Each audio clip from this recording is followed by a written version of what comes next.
Jaringan sindikat pembobol selaku tim eksekutor memaksa kepala cabang menyerahkan user ID aplikasi core banking sistem milik teller, dan kepala cabang serta apabila tidak mau melaksanakan akan terancam keselamatan kepala cabang tersebut beserta seluruh keluarganya secara in absentia atau tanpa kehadiran fisik nasabah senilai 204 miliar rupiah yang terjadi pada tanggal 20 Juni 2025 dan diungkap rekan-rekan penyidik dari Subdit 2 Perbankan di Tipideksus Baris Krim Polri.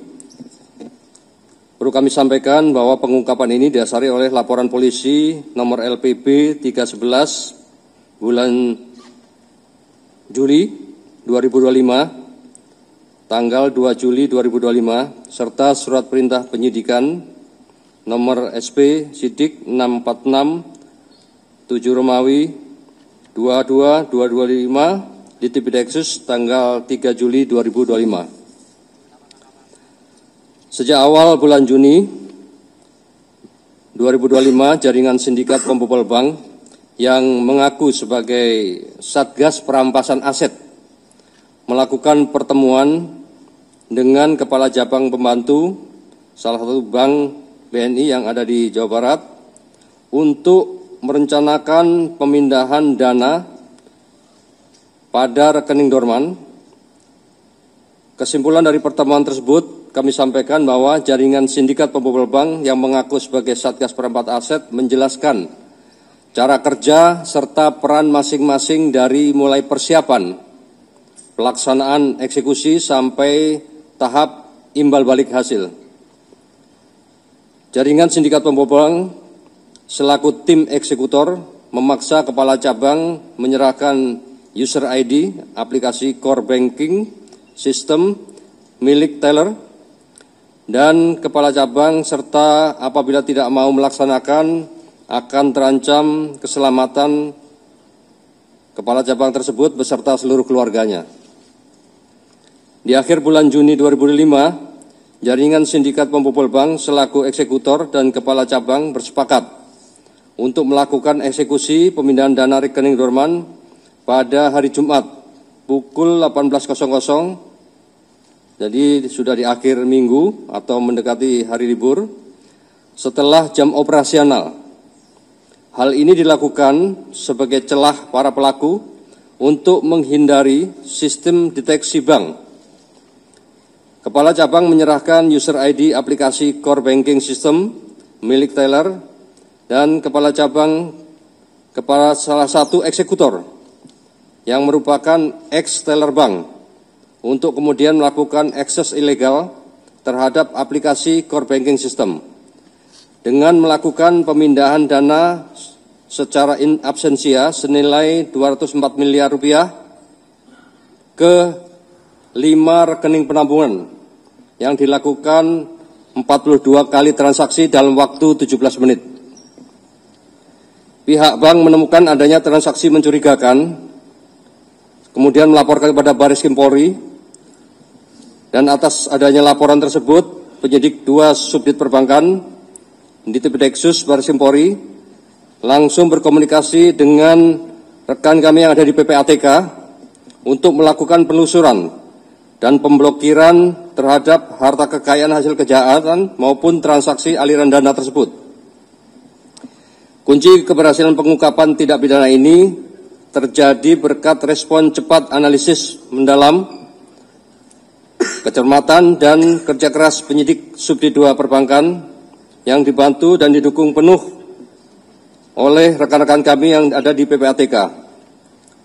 Dari hasil penyidikan yang dilakukan, berhasil memulihkan dan menyelamatkan seluruh dana yang ditransaksikan secara ilegal dengan total 204 miliar rupiah, serta dari proses penyidikan tersebut, penyidik telah menetapkan 9 orang tersangka yang terdiri kita kelompokkan. Yang pertama yaitu kelompok pelaku yang berasal dari karyawan bank, yaitu AP 50 tahun selaku kepala cabang pembantu yang perannya memberikan akses ke aplikasi core banking system kepada pelaku pembobol bank untuk melakukan transaksi pemindahan dana secara in absentia. Yang kedua yaitu GRH, 43 tahun, selaku Consumer Relation Manager dengan peran sebagai penghubung antara kelompok jaringan sindikat pembobol dengan kepala cabang pembantu. Kemudian kelompok pelaku pembobol atau eksekutor, yang pertama yaitu C, 41 tahun, dengan peran selaku mastermind atau aktor utama dari kegiatan pemindahan dana tersebut dan mengaku sebagai Satgas Perampasan Aset yang menjalankan tugas negara secara rahasia. Yang kedua yaitu DR, 44 tahun, perannya sebagai konsultan hukum yang melindungi kelompok pelaku pembobol bank serta aktif di dalam perencanaan eksekusi pemindahan dana secara in absentia. Yang ketiga NAT, 36 tahun, dengan peran sebagai ex pegawai bank yang melakukan akses ilegal aplikasi core banking system dan melakukan pemindah bukuan secara in absentia ke sejumlah rekening penampungan. Yang keempat yaitu R, 51 tahun, dengan peran sebagai mediator yang bertugas mencari dan mengenalkan kepala cabang kepada pelaku pembobol bank dan menerima aliran dana hasil kejahatan. Yang kelima yaitu TT, 38 tahun, dengan peran sebagai fasilitator keuangan ilegal yang bertugas mengelola uang hasil kejahatan dan menerima aliran dana hasil kejahatan. Yang ketiga yaitu kelompok pelaku pencucian uang. Yang pertama yaitu DH, 39 tahun, dengan peran sebagai pihak yang bekerja sama dengan pelaku pembobol bank untuk melakukan pembukaan blokir rekening dan memindahkan dana yang terblokir. Yang kedua yaitu ES, 60 tahun, dengan peran sebagai pihak yang bekerja sama dengan pelaku pembobol bank yang menyiapkan rekening penampungan dan menerima uang hasil kejahatan. Dari 9 pelaku di atas terdapat 2 orang tersangka berinisial C dan K serta DH sebagai sindikat jaringan pembobolan dana nasabah yang menargetkan rekening dorman, yang juga terlibat dalam kasus penculikan terhadap Kepala Cabang Bank BRI, Cabang Cempaka Putih, berinisial MIP, yang saat ini ditangani oleh Ditreskrim Polda Metro Jaya. Dengan modus operandi, para pelaku merupakan jaringan sindikat pembobol bank yang menargetkan pemindahan dana yang ada di dalam rekening dorman di luar jam operasional elektronik, pasal 46 ayat 1, junto pasal 30 ayat 1 Undang-Undang Nomor 1 Tahun 2024, perubahan kedua atas Undang-Undang Nomor 11 2008 tentang ITE, ancaman hukuman yaitu 6 tahun penjara dan denda 600 juta. Yang ketiga, tindak pidana transfer dana, pasal 82, pasal 85, Undang-Undang Nomor 3 Tahun 2011 tentang transfer dana. Ancaman hukuman yaitu 20 tahun penjara dan denda 20 miliar. Yang keempat yaitu tindak pidana pencucian uang, pasal 3, pasal 4, pasal 5, Undang-Undang Nomor 8 2010 tentang pencegahan dan pemberantasan tindak pidana pencucian uang dengan ancaman hukuman yaitu penjara 20 tahun serta denda 10 miliar. Rencana tindak lanjut melakukan pengembangan kepada pelaku yang lain yang saat ini masih dalam proses penyidikan dan pencarian dalam jaringan sindikat pembobolan bank tersebut dengan menargetkan rekening dorman.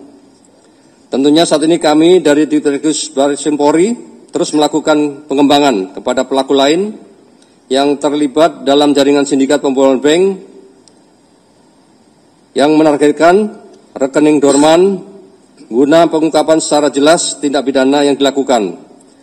Mendasari kejadian yang ditangani oleh Polda Metro Jaya dan Ditreskrim Barreskrim Polri, kami menghimbau kepada masyarakat untuk lebih hati-hati lagi dan senantiasa selalu memantau rekening secara rutin, memperbarui data diri secara berkala dan mengaktifkan notifikasi transaksi untuk mencegah nasabah menjadi rekening dorman yang menjadi sasaran jaringan sindikat pembobol bank.